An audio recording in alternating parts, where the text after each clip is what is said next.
All right, and we are back here on the GSMC football podcast. And for the second part of the show, we're going to get into several different topics. Just talking about some headlines around the NFL regarding players, injuries, um, ownership bids, and owners lashing out at radio hosts. So we're going to get into all that. So a mix of different things here. So we're going to start off with Nick Chubb. So it seems like Nick Chubb is on his way to making his debut on Sunday against the Cincinnati Bengals. And of course, last year, that horrific knee injury in week 2 against the Steelers. And it's been a long road back. And I saw the video, and I'm sure you guys have seen it as well. Him at a press conference, and his teammates are, pumping him up, cheering him on, just happy that, he's back. And I'm happy he's back, as well as many football fans across the nation are, because Nick Chubb is a very, very good player. And, the Browns, I think, definitely miss him, and getting him back is huge for this team. Now, does that mean that the Browns are going to go on this miracle run and make the playoffs? Probably not. But getting Nick Chubb back, and I will be seeing Nick Chubb in person in a couple of weeks when they take on the Ravens, which I'm really excited about. Actually, not even next week, really. It's come up fast. So, it's just gonna be great to see him back on the field. And no, I don't expect the Browns to go on this miracle run. But just having him back, the Browns, they can maybe find an identity with their team right now, because it's just they have failed to do that over the first 6 weeks of the season. They've dealt with injuries, bad quarterback play. It just has been it's been bad for the Browns. But at least getting Nick Chubb back, at least will excite the fan base a little bit, and they could just run the offense through him, maybe. Well, I say that, but you don't want to do that right away, because he's just coming back from a horrific knee injury. You want to ease him back into it. We'll see what kind of workload he gets. But, Jerome Ford, I don't think he's going to play on Sunday. So, you got Deontay Foreman there. Nyheim Hines, who they also brought in, he's coming back from injury. It looks like he's going to be playing in this game. They're not going to give Chubb a full workload. They're going to ease him into it and then go from there.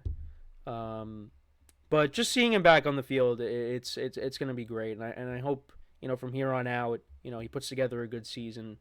And, it was a gruesome injury.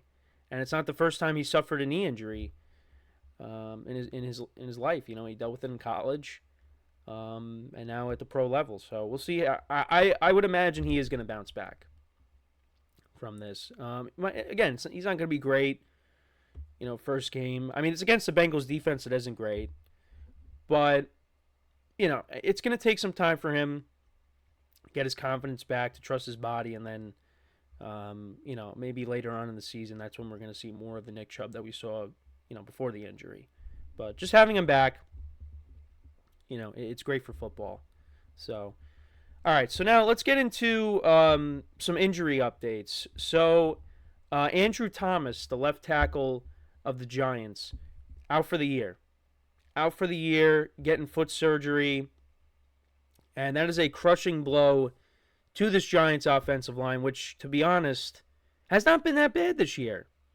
It really has not been that bad. They've been able to run block, pass protect at times. The offensive line, it looks like Joe Shane finally was able to put together a good offensive line, which is something the Giants have not been able to do for years. And that's one of the things that will probably save Joe Shane's job, is the offensive line.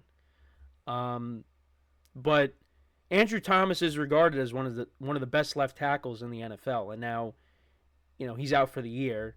And who is going to be replacing him? It's going to be Evan Neal, who the Giants took with their one of their first round picks a couple years ago, and he has not panned out. They put him over at right tackle, and it really hasn't worked out. That's why they signed Jermaine Illuminor from the Raiders, and he's done a good job. Evan Neal's kind of just been a backup. But now he's going to be taking over left tackle, which I believe is his natural position. So maybe he does well. And the Giants maybe find some value in him. He does well in Thomas's absence. And then maybe you could go ahead, get some value if he has value at the end of the season, and maybe you trade him. I don't know. But yeah, it's a crushing blow for this Giants team. And I mean, again, it's not like the Giants were going to do anything this year.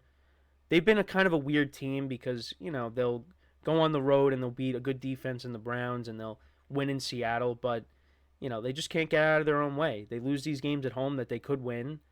There's things to like about the Giants team. Their defense has looked good. Brian Burns has really gotten it going these last couple of weeks. I like the running game. Tyrone Tracy has looked good. The running back out of Purdue. So, yeah, I mean, there's things to like about the Giants team. The problem is they can't score. They don't have a quarterback. So once they can figure that out, then the Giants can maybe be a more respectable team in the coming years. And it does make me feel better as a Giant fan knowing that you're starting to see, I mean, other than the quarterback, you're starting to see the pieces on this roster come together. And if they could just get that main piece, which is the quarterback, this team is going to be better. So, the Giants are not as lost of an organization as maybe people thought. But that's how I felt after watching Hard Knocks. I said, all right, they have a plan. They're rebuilding the offensive line. They didn't overpay for a running back in Saquon Barkley. They traded for Brian Burns. They're putting together a good team. Well, they're putting together a better team. And it seems like they've done that. The problem is, again, it's the quarterback. They have limitations with what they have at quarterback. And they got to figure that out. So, but losing your left tackle is tough. So we'll see what kind of impact that has. The Giants will be taking on the Eagles on Sunday. We'll talk about that game tomorrow. Saquon Barkley making his return to MetLife. And actually, I'll throw something else in. So Saquon Barkley says he thinks everything is water under the bridge now, and that Giant fans, forgot about the situation and they're not going to boo him. What is he talking about? You think you're going to walk into MetLife Stadium and you're going to walk out on that field and you're not going to get booed? They are going to boo you like crazy on Sunday. Now, I don't care as much. I think Saquon made the right decision. I think the Giants made the right decision to let him walk. I really don't have a problem with Saquon leaving.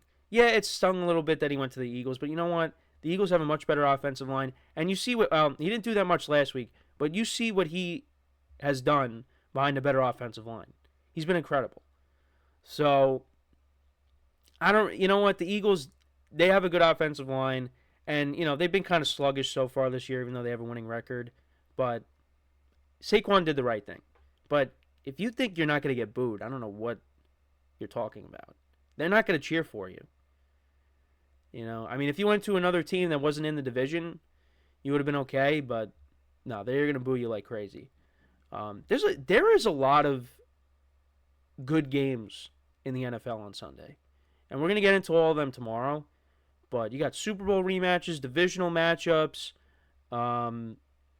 two young quarterbacks in Jordan Love and C.J. Stroud going at it. There's a lot of good games on the slate.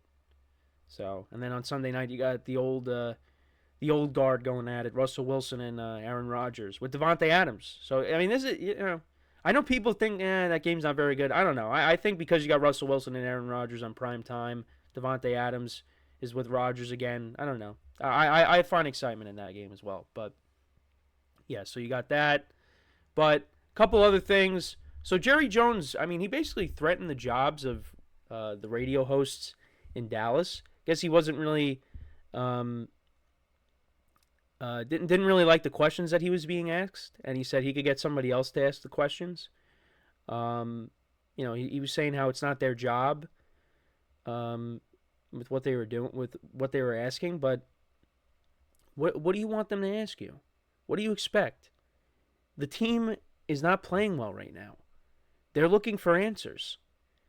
And I guess you don't want to hear it, but you'll talk about your past success. Well, you know, Cowboy fans are living in the now. Team's not very good. And I thought the Cowboys, they'd be a team. Now, I didn't have them winning the division, but I did have them making the playoffs as a wild card team and being knocked out in the first round.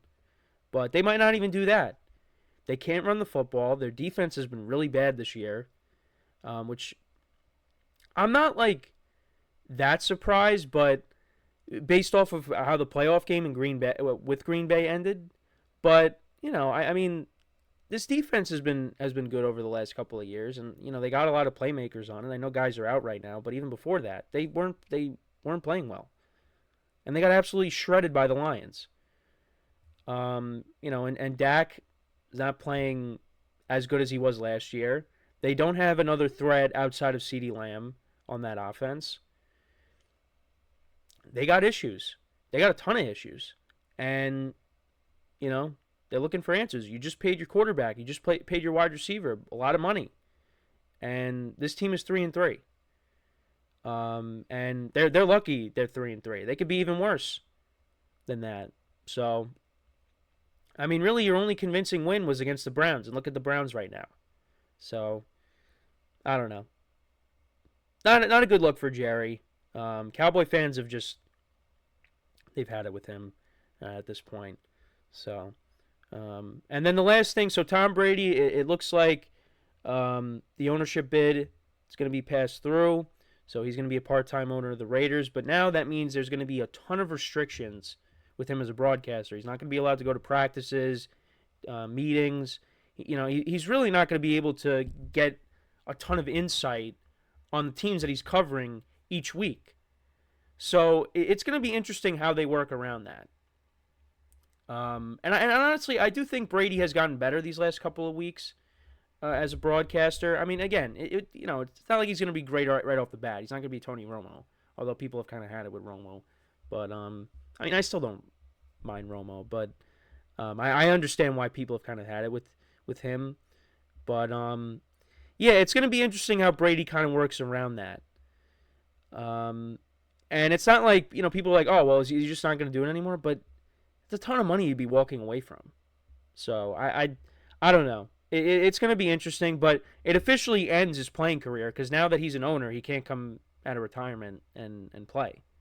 Even though I really, at this point, don't really expect him to do that. I mean, I know I made jokes about him and Belichick joining forces again and linking up with the Giants, but yeah, no. His playing career is over. He's an owner. He's a broadcaster. He's a podcast host. He's doing a lot.